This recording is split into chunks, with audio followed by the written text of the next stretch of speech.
Hello students, मैं Mohammad Sarfaraz Nawaz commerce की इस ई लर्निंग क्लास में आपका वेलकम करता हूं। आज हम जिस टॉपिक को डिस्कस करेंगे उस टॉपिक का नाम है ट्रांजैक्शंस। वैसे तो ट्रांजैक्शंस को लेकर आपने ट्रांजैक्शंस को कहीं पर पढ़ा होगा, सुना होगा और अकाउंट्स में आपने ट्रांजैक्शंस को देखा होगा। तो आज की हमारी क्लास ट्रांजैक्शंस के बारे में होगी। वैसे तो आप ट्रांजैक्शंस के बारे में जानते ही हैं, मगर अकाउंटेंसी के हिसाब से ट्रांजैक्शंस के एक्चुअल मीनिंग क्या होते हैं वो आज की इस क्लास में हम डिटेल से डिस्कस करेंगे। तो तैयार हैं आप लोग आज की इस क्लास को सुनने के लिए, समझने के लिए? तो चलिए स्टार्ट करते हैं आज का हमारा टॉपिक ट्रांजैक्शंस। ट्रांजैक्शंस के वैसे तो जनरल मीनिंग होते हैं लेन देन के, डीलिंग्स के। जब हम किसी से कोई चीज़ लेते हैं तो उसके बदले में कोई चीज़ देते हैं, तो ये क्या हो गया? ये डीलिंग हो गया, ये ट्रांजैक्शन हो गया। जब बायर्स और सेलर्स गुड्स एंड सर्विसेज को पैसों के लिए आपस में एक्सचेंज करते हैं या फिर फाइनेंशियल एसेट्स का मनी के बदले में एक्सचेंज करते हैं, तो उसी को हम ट्रांजैक्शन कहेंगे। और ये एक कंप्लीट इवेंट है, बिजनेस इवेंट है। बिजनेस में डेली कई ट्रांजैक्शंस होते हैं। पैसों के बदले में चीज़ों को खरीदा जाता है और बेचा जाता है। गुड्स एंड सर्विसेज का और पैसों का आपस में लेन देन चलते रहता है और बिजनेस के लिए ट्रांजैक्शंस का होना ज़रूरी है।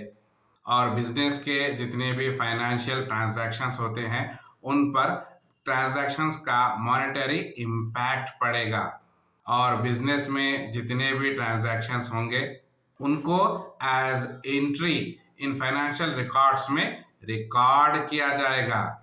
बिजनेस के जितने भी ट्रांजैक्शंस हैं उनको हम यहाँ पर बतौर एंट्री रिकॉर्ड करेंगे। और बिजनेस में किस तरह के ट्रांजैक्शंस होते हैं, ट्रांजैक्शंस को अच्छी तरीके से समझने के लिए कुछ एग्जांपल्स लेते हैं। जैसे कि परचेज गुड्स फॉर कैश, ये एक ट्रांजैक्शन है, लेन देन है, डीलिंग है। सामान को यहाँ पर खरीदा गया है और उसके बदले में कैश को पे किया गया है, तो ये ट्रांजैक्शन हुआ। दूसरा एग्जांपल लेते हैं, गुड्स सोल्ड फॉर कैश, ये भी एक ट्रांजैक्शन हुआ। यहाँ पर भी एक डीलिंग हुई, लेन देन हुआ। इस ट्रांजैक्शन में माल को बेचा गया, उसके बदले में कैश को रिसीव किया गया। और बिजनेस में इसी तरह के ढेरों ट्रांजैक्शंस होते हैं, जैसा कि डिपॉजिटेड इनटू बैंक या फिर पेड फॉर स्टेशनरी या फिर paid salaries, purchase furniture for cash या फिर डिस्काउंट रिसीव्ड, फिर पेड वेजेस। और बिजनेस में इसी तरह के कई सारे ट्रांजैक्शंस होते रहते हैं। तो समझ में आ रहा है ट्रांजैक्शंस क्या होते हैं। ट्रांजैक्शंस में गुड्स एंड सर्विसेज का एक्सचेंज हो रहा है। किससे हो रहा है? पैसों से हो रहा है, मनी से हो रहा है, कैश से हो रहा है। ट्रांजैक्शंस में असेट्स को मनी से एक्सचेंज किया जाएगा और वहीं पर लायबिलिटीज को पैसों से डिस्चार्ज किया जाएगा। और ट्रांजैक्शंस को यहाँ पर 2 पार्ट्स में क्लासिफाई किया गया है। सबसे पहले होता है कैपिटल ट्रांजैक्शंस और दूसरा होते हैं रेवेन्यू ट्रांजैक्शंस। और अकाउंट्स की अच्छी अंडरस्टैंडिंग के लिए कैपिटल ट्रांजैक्शंस और रेवेन्यू ट्रांजैक्शंस को समझना बहुत ही ज़रूरी होता है। और बिजनेस के जितने भी ट्रांजैक्शंस होते हैं वो इन्हीं दोनों चीज़ों पर बेस्ड होते हैं। तो चलिए आगे बढ़ते हैं और जानते हैं कि कैपिटल ट्रांजैक्शंस क्या होते हैं और रेवेन्यू ट्रांजैक्शंस क्या होते हैं। सबसे पहले बात करते हैं कैपिटल ट्रांजैक्शंस की। अब ये कैपिटल ट्रांजैक्शंस कहाँ पर होंगे? बिजनेस में होंगे। और बिजनेस क्या सोचकर स्टार्ट किया जाता है? जो भी बिजनेस स्टार्ट होता है उसकी प्लानिंग लॉन्ग टर्म के लिए होती है। और जो भी बिजनेस स्टार्ट करते हैं वो ये सोचते हैं कि बिजनेस एक लॉन्ग टर्म पीरियड के लिए रहेगा। तो कैपिटल ट्रांजैक्शंस वो ट्रांजैक्शंस होते हैं जो बिजनेस को बेनिफिट देते हैं। कितना बेनिफिट देंगे? लॉन्ग टर्म के लिए बेनिफिट देंगे। ऐसे ट्रांजैक्शंस जो बिजनेस को लॉन्ग टर्म पीरियड के लिए बेनिफिट देंगे, या फिर बिजनेस को सप्लाई ऑफ सर्विसेज देंगे, लॉन्ग टर्म पीरियड के लिए देंगे।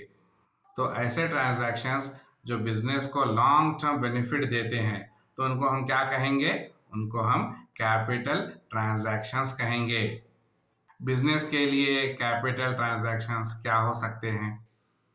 सेल्स, या फिर ट्रांसफर असाइनमेंट्स, या फिर एक्सचेंज ऑफ स्टॉक परचेजेस, या फिर बिजनेस जो इन्वेस्टमेंट करता है। ये सारे के सारे कैपिटल ट्रांजैक्शंस हैं। और भी इसी तरह के कई कैपिटल ट्रांजैक्शंस होते हैं जिनको हम जनरली एक्सेप्टेड प्रिंसिपल्स के तहत कैपिटल ट्रांजैक्शंस मानते हैं। तो समझ में आया कैपिटल ट्रांजैक्शंस क्या होते हैं? तो चलिए आगे बढ़ते हैं और अब बात करते हैं रेवेन्यू ट्रांजैक्शंस की। रेवेन्यू ट्रांजैक्शंस कहाँ पर होंगे? ऑफ कोर्स ये भी बिजनेस में होंगे। और यहाँ पर जो रेवेन्यू ट्रांजैक्शंस हैं वो बेनिफिट देंगे, बिजनेस को बेनिफिट देंगे। और ये बेनिफिट शॉर्ट टर्म पीरियड के लिए होगा, for one accounting period only. तो रेवेन्यू ट्रांजैक्शंस का इफेक्ट कितने के लिए होगा? कितने पीरियड के लिए होगा? शॉर्ट पीरियड के लिए होगा, 1 साल के लिए ही होगा, या फिर करंट पीरियड के लिए होगा। तो रेवेन्यू ट्रांजैक्शंस का मतलब ऐसे बेनिफिट्स जो बिजनेस को 1 साल के लिए ही मिलते हैं, उनको हम क्या कहेंगे? उनको हम रेवेन्यू ट्रांजैक्शंस कहेंगे। और ये 1 साल का पीरियड क्या कहलाएगा? वेरी शॉर्ट टर्म पीरियड कहलाएगा। रेवेन्यू ट्रांजैक्शंस के बेनिफिट शॉर्ट टर्म पीरियड के लिए होंगे, 1 साल के लिए ही होंगे। Purchase of goods revenue transaction है। Receipts of goods from debtors, ये भी रेवेन्यू ट्रांजैक्शन हुआ। पेमेंट टू ए क्रेडिटर, ये भी रेवेन्यू ट्रांजैक्शन हुआ।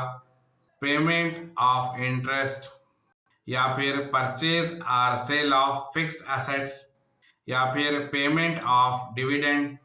और भी इसी तरह के कई सारे एग्जाम्पल्स होते हैं जो बिजनेस में होते हैं, तो उनको हम क्या कहेंगे?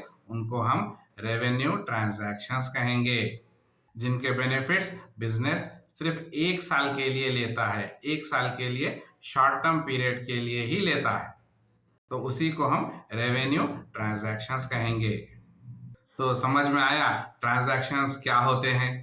तो आज की इस क्लास में आपने क्या सीखा है, क्या समझा है? आज की इस क्लास में आपने ट्रांजैक्शंस के बारे में समझा है, कितने टाइप्स के ट्रांजैक्शंस होते हैं और वो बिजनेस के लिए कितने ज़रूरी होते हैं। ट्रांजैक्शंस को 2 पार्ट्स में डिवाइड किया गया है, कैपिटल ट्रांजैक्शंस और रेवेन्यू ट्रांजैक्शंस। और इन दोनों ट्रांजैक्शंस को और ज़्यादा क्लासिफाइड किया गया है, उसको हम अपनी नेक्स्ट क्लास में डिस्कस करेंगे।